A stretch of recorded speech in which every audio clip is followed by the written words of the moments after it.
नमस्कार, GS9 न्यूजमध्ये आपल्या सर्वांचं स्वागत आहे। धुळ्यात रानभाजी महोत्सवाचे आयोजन।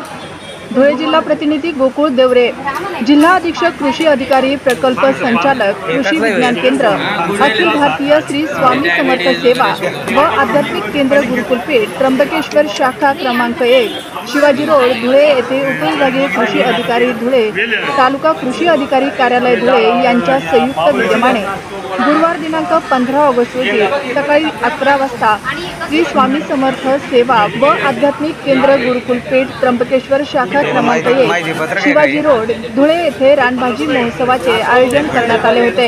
या महोत्सवाचे उद्घाटन पालकमंत्री गिरीश महाजन यांच्या हस्ते करण्यात आले। यावेळी पालकमंत्री नामदार गिरीश महाजन यांच्या हस्ते महोत्सवाचे उद्घाटन करण्यात आले। यावेळी खासदार डॉक्टर शोभाताई बच्छाव, आमदार मंजुळा गावित, आमदार कुणाल बाबा पाटील, जिल्हाधिकारी जितेंद्र पापडकर, मुख्य कार्यकारी अधिकारी विशाल नरवडे, माननीय महापौर प्रतिभा चौधरी, अनुप अग्रवाल हे मान्यवर उपस्थित होते। तसेच कृषी विषयक पुस्तिकेचे विमोचन करण्यात आले। या महोत्सवात सहभागी शेतकरी यांना सन्मानपत्र देऊन गौरवण्यात आले।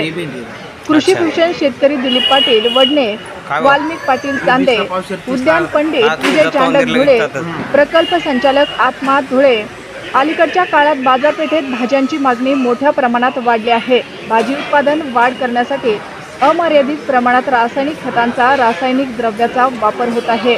रानभाजी वनस्पतीपासून विविध पदार्थ बनवता येतात व ते आहारात वापरता येतात, ज्यापैकी बऱ्याचशा वनस्पती ह्या आयुर्वेदिक आहेत। मधुमेह, खोकला, पोटदुखी आदींवर औषधी म्हणून तर काही वनस्पती गर्भवती महिला व बाळासाठी अतिशय उपयुक्त ठरल्या आहेत। काळाच्या ओघात परिसरातील रानभाज्या नष्ट होत आहेत।